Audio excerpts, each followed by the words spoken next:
Hey everybody, Scooter Scotty here. We've had lots of customers over the years ask questions about the shipping, the handling, the prep, and some of the charges that are added onto the purchase of a power sports unit.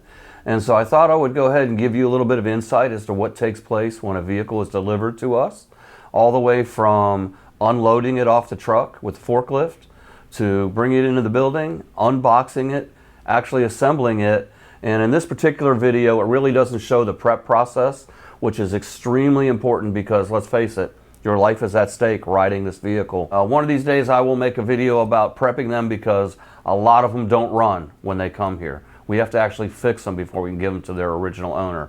I know that sounds crazy. That'll be for another day, but enjoy this time-lapse video of assembly of a trike. Have a great day.